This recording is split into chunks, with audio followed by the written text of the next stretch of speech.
Magandang umaga Pilipinas. Lalo na sa mga senador dyan na nagkakagulo. Nakita namin lahat ang mga pangyayari dahil sa mga social media at mga report. Alalahanin nyo, abogado ka man o judge o justices ka man sa Korte Suprema, tandaan nyo na may batas ang ating Republika na tatawag RA 9851 na nagsasabi na ang paglilitis ng mga kriminal kaso galing sa international court o sa international o sa ibang bansa na dito na ibanggit ang kaso at ang mga tao na naisyuhan ng arrest warrant, ang gobyerno o ahensya ng gobyerno ay kailangan magtulong na i-surrender ito sa international court. Batas yan. Sinasabi pa yan kanina ni retired Justice Bersamin, ha? Yung resolution nyo, hindi yan batas. Resolution lang yan. Hindi yan RA. Lagi mong tandaan. At walang nakasabi doon na kahit pa ay kayo ay nagawa kayo sa Senado ng mga articles of impeachment, walang pakialam ang NBI o mga law enforcers na assign doon as long na kailangang tuparin nila ang mandato ng RA 9851 na kung saan nakapasok dyan sa inyong Senado, whether or not, pilit nilang kunin yan dahil walang nakalagay sa batas na may perimeter, mayroong distances. As long na alias warrant na ang tawag. Alias warrant is different from the warrant of arrest. Alias warrant na yan eh. Kailangan ipatupad mo na yan, hook or by crook. Ipatupad mo yan without any further argumento. Mga abogado man kayo dyan. Kahit hindi kayo mga abogado, ako isang simpleng tao lang ako. Customary lawyer ako sa isang tribo. Pero alam ko rin ang batas ng RA 9851. Maliban kung ninulified nyo yan or i-repealed mo yan, hindi na yan gagana. As long na hindi nyo yan inulified, may jurisdiction ang NBI or law enforcers at iniahensya ng gobyerno na ipatupad na lahat ng mga taong na may arrest warrant doon sa International Competent Court na nandito nakaluklok sa ating bansa, kailangan nilang i-coordinate ang iton over yan doon. Huwag naman kayong masyadong magpakabubot, mapasikat-sikat para lang kayo iboto na naman sa tao. Isipin nyo ng maayos. Batas ang sinabi ko. Hindi yan batas ng Senado. Batas ng Republika. RE 9851. Jurisdiction. Huwag nyong kalimutan, may jurisdiction yan sila. Hindi yan sila mga tarantado na pasok ng pasok na wala silang mandatos na sinusunod. Hindi pwede yan. At kapag makawala si Bato de la Rosa dyan na pinaligiran na ng mga NBI at pulis, magiging sangkot kayo sa kriminal. Conspirator kayo, mga senador, dahil tinanggap nyo ang isang wanted na senador na nakapasok sa inyo. Hindi naman masama ang ginagawa. Yung mga maraming salita dyan na binugbog. Normal lang yan, trabaho yan ng mga arresting officer eh. Kapag tumakas yung akusado, may karapatan silang hulihin, hook or by crook. Hulihin nila dahil tumakas eh. Oh, naghanap ng paraan kung paano, naghingi ng tulong, walang makatulong. At itong advice ko sa iyo, Senator De La Rosa, bakit ang sobrang takot mo kung may aresto ka doon sa ICC? Natural ma-involve ka, kayong amo mo andoon na sa dahig. Siyempre, huwag mong sabihin na ang issues dyan, extrajudicial killing, na si Duterte lahat ang nagbaril yan, lahat sa mga taong nasagasaan. May mga utusan. In fact, inaamin na niya na huwag niyong sisihin ang mga pulis dahil siya ang nag-order. So, ibig kaysa may order, may tao siyang inutusan. Ngayon, kung sangkot man ito si Bato de la Rosa, Senator, kung wala ka mang kasalanan, harapin mo. Huwag ka namang damay ng mga tao. Tingnan mo ang nangyari sa Senado. Nagkagulo-gulo dahil sa iyo eh. Oh, tinalo mo kasi former digong Presidente Duterte nang siya hinuli doon. Nagpakita ba siya ng galawan na magano ang mga tao? Magpanik? Wala naman na. Kusa siyang sumama doon, kaya niyang harapin. Kung ano ang, ganun sanang ginawa mo. Wag kang kahit sino-sino na lang, nananawagan ka ng mga army, yung mga ano mo. Nagpatunay ka lang na guilty ka eh. Nagpatunay kang guilty ka, Senador. Sayang lang yung katalinuhan mo. Ginagamit mo sa hindi tama. Talino na mali. Nakadisturbo ka na ng publiko eh. Nakadisturbo ka. At kayo naman mga senador, sino ba kayong magawa-gawa ng resolusyon? Ipinding nyo ang taong may pananagutan sa International Court.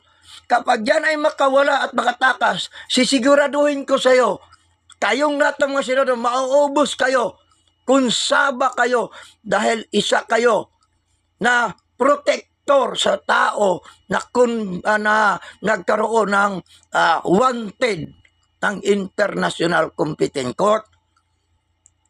Huwag mong kalimutan yan. Kapag ang isang tao yung may arestado na, may warrant of arrest, kailangan niyang harapin ang korte. Whether or not, whether you like it or not, if you are not guilty, then go to the court, surrender yourself properly, peacefully. Huwag yung idaan mo sa pagmakaawa sa Senado. Tandaan nyo, Senador, kayo'y mambabatas. Kung may mga problema, kayo ay maglilitis. Pero wala kayong karapatan. Wala kayong karapatan. Kahit membro ninyo yan sa Senado. Wala kayong jurisdiction na magtago ng isang wanted na senador. Porque kapwa niyong senador, proteksyon nyo. Hindi. Kasi iba ang issue ni Bato eh. Iba ang issue ninyo. Ang issue ninyo, articles for impeachment. Ang inyong trabaho. Samantala si Bato, kasali dyan, hindi yan kasali sa inyong article of impeachment. Ang kanyang pagkaroon ng aresto, warrant of arrest, ay tungkol sa kanyang pananagutan sa extrajudicial killing. Malinaw naman siguro yan. Huwag ka naman masyadong kahit saan-saan ka na lang nagpunta. Kasi walang due process. Huwag naman ganun. Ang RA 9851, due process na yan. Inaprubahan nyo man yan. From House of Representatives hanggang Senate at nagiging RA 9851. Ano mo nyo yan? Inulify nyo muna yan para may karapatan kayong harangan yung sinabi ng NBI. Sinabi ni Trillanes. May batas, hindi pa yan nanulify. Dapat amindahan nyo yan kung gusto nyo. Hindi yung dakdak ng dakdak kayo, pasikatan kayo, pakita kayo sa social media para magaling kayo magdipinsa, para pagdating ng butuhan, magaling kayo mga player, ibubuto ng mga tao. Pero kayo mga tao, gising nga kayo Pilipinas. Gising kayo ba? Hindi gising sa kamalian, gising kayo sa katotohanan. Ang batas ay batas. Sinabi pa nga yun ni Robin Padilla, Senator. Kapag huli niya kay Trillanes noon, hindi ko makalimutan, nag-live siya. Walang mangyari sa Ebro, ako pa ang magdala sa inyo doon. Kahit may butas-butas ang batas, irespeto pa natin dahil batas pa rin yan. Ano ba, pinipili nyo lang ba ang batas? Okay, kayo ang manggagawa ng batas, pero may naunang batas na hindi nyo naamindahan. Diyan kayo nagkamali. Kahit ang Korte Suprema, kapag mag-issue ng restraining order, pwede siyang masampaan ng sabutahe, ng krimen sa pag-extrajudicial killing. Kapag kampihan niya ng Korte Suprema, managot siya sa ICC. Kasi may batas kayo, kayong gumawa RA 1951 na trabaho ng ahensya ng gobyerno na i-endorso nila, tulungan nila na ang mga wanted dito na may warrant of arrest, i-endorso nila sa International Criminal Court kasi may arrest warrant. Yung arrest warrant na yan, kumpirmado na yan, wala kayong magawa. Otherwise, hindi naman siguro matatawag na militante itong nag-rally. Kayo ang mga rebelde. Kapag nabagay nyo yung batas ng 9851, kayo ang tunay na rebelde sa batas. Sundin nyo yung batas. Kung ubusin kayo dyan para ililitis ang mga kriminal doon sa ICC, dahil alam ko na maraming ituturo yan, kung wala kang ginagawa sa extrajudicial killing, bakit ka matakot? Bakit ka matakot, Senador Bato? Huwag kang matakot. Yung sinabi mo na wala ng dignidad ang ating bansa dahil pwede ng ICC, ginawaan ninyo ng batas RA 9851. Sumang-ayon kayo Sumang-ayon kayo. Huwag kayong magpatapang-tapangan dyan. Huwag kayong magpa-siga-sigahan porque kayo nakaupo kayo sa senador para naging sino mga haring siga. Hindi ganon. Huwag ganyan.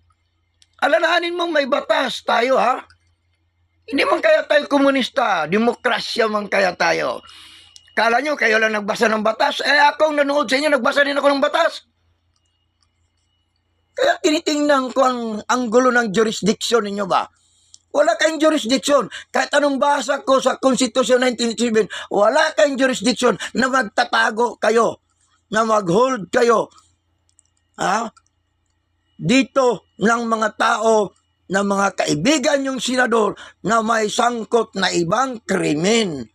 Labas na yan sa kanyang jurisdiction bilang mambabatas. Yung personal panagutan ng extrajudicial killing, bakit nagutos ba kayo mga senador na maggawa kayo ng extrajudicial killing para proteksyonan si Bato de la Rosa? Sige, itong tanong ko. Kung takpan nyo yan, proteksyonan nyo yan, baka palabasin nyo, kayo pala ay sindikato sa pag-utos ng extrajudicial killing. Kasi kung walang kasalanan yan, dapat isurrender yan at dapat harapin ni Bato de la Rosa ang kanyang pananagutan sa ICC. Para wala nang maraming taong madamay. Puro lang kayo nagdamay-damay. Baka nakalimutan nyo, yung mga natakot kanina ng putukan, mga tao yan na nagbayad ng mga bala sa mga baril nila. Isa yan sa nagbayad ng mga buhis namin. Isa kami nga nagbayad sa sahod ninyo. Mga senador dyan. Kami ang nagsahod sa inyo. bilang ako isang indigenous Filipino citizen, kami ang nagsahod sa inyo. Kami pa ang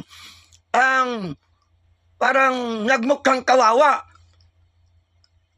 Pira ng bayan, ninakaw, yung nagnakaw, ang hanip ng buhay. Iba na naman, ginagamit ang pira ng bayan para i-allege lang to ha, hindi sigurado. Allege. Kung totoo man, papatunayan sa korte na pagbibilang ng pira kapag ang tao, ang pulis ay makapatay, nagbibilang ng pira sa kanya mga honoraryum. Mga aligasyon lang yan na walang katotohanan. Pero, parang awa nyo na sa mga taong bayan. Nahirapan na nga sa pagnanakaw, tinatakot pa. Parang wala namang kalayaan ang mga sibilyan dito. Parang wala nang kalayaan eh.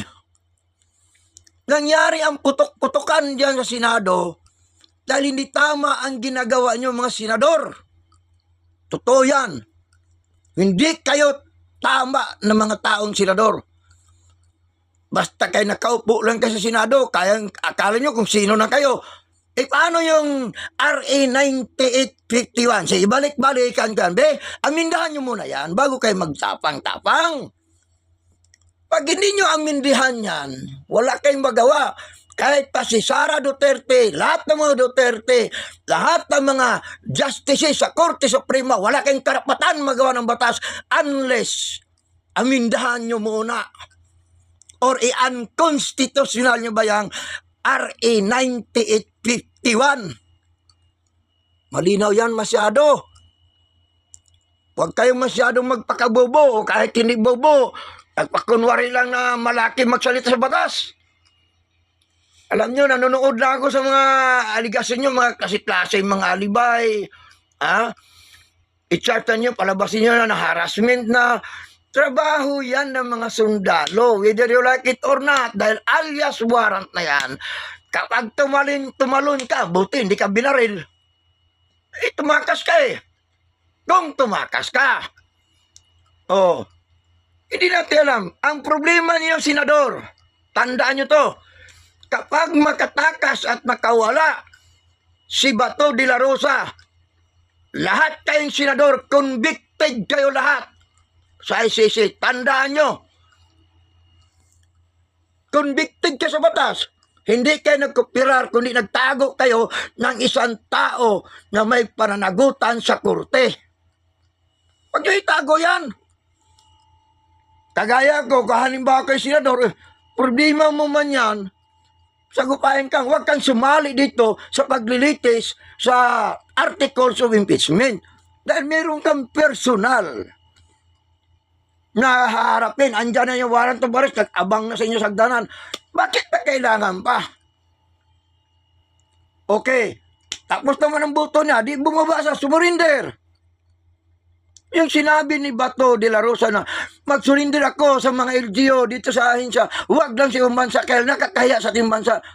Huwag kayong magsalita. Hindi ka abogado, Senador de la Rosa. Hindi ka kasi abogado eh.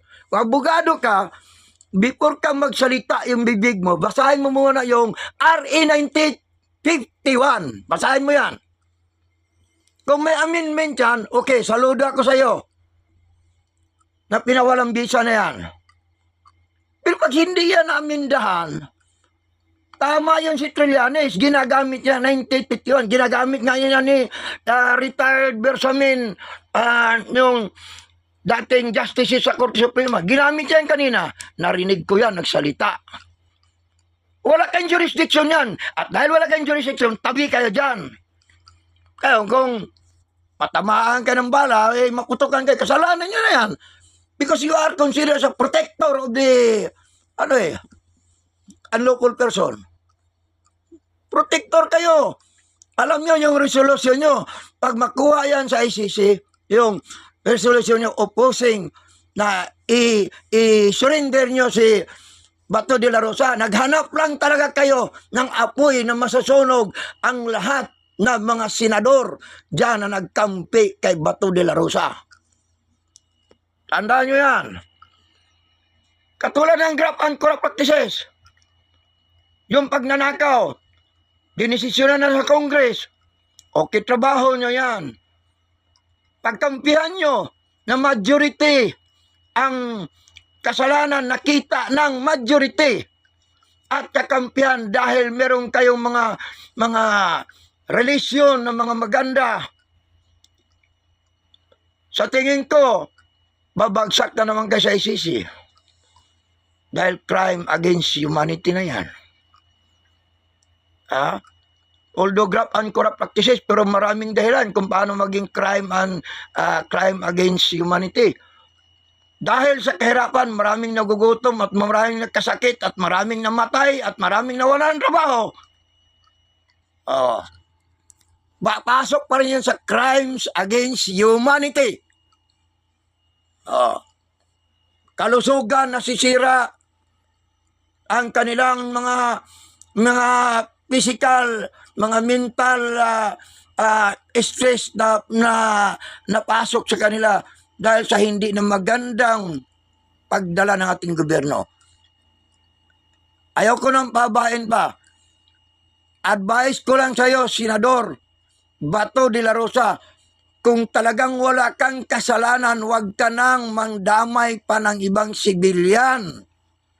Huwag ka nang manawagan ng mga armed forces, prayer rally. Bakit? Sa extrajudicial killing, may prayer rally ba? Sagutin mo yan. Kung hindi ka sangkot dyan, di makaabsulto ka. Kung sangkot ka dyan, huwag kang magsisi dahil kasama ka. Kung sakaling mapatunayan sa ICC, wala kang magawa. Pero kung mapatunayan sa ICC na wala kang kasalanan, o di, anong ikakabang may kabahala mo? Tinalo mo na si Duterte. Si Presidente ng diniin doon sa airport. Wala namang putukan nangyari. Ikaw parang ginagaya mong salida sa pelikula. Ang dami mong dinadamay. Mga tao dyan, marami mong pinorisyo. Nanawagan ka na. Hindi tama yun. Kung wala kang ginagawa, huwag ka nang manawagan, harapin mong mag-isa dahil problema mo yan. Sa trabaho mo, may sahod ka. Huwag mo nang istorbohin ang nagbigay sa iyo ng sahod mo. Hanggang dito na lang. Pasensya na, mga kaibigan, mga Kapilipino. Pareho tayo mga Kapilipino. Senior na rin ako. Pero sa totoo lang, hindi ko nagustuhan yung ugali mo. Marami kang taong pinorisyo. Alam mo naman ang tao, krisis pa nga ng panahon.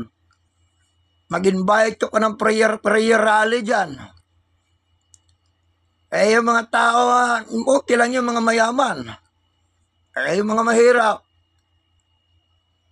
Huwag nang ganyan. Harapin mong sarili mong problema. On duty ka man kaya, sabi mo, nagsilbi ka ng matino. Umiiyak-iyak ka pa dyan.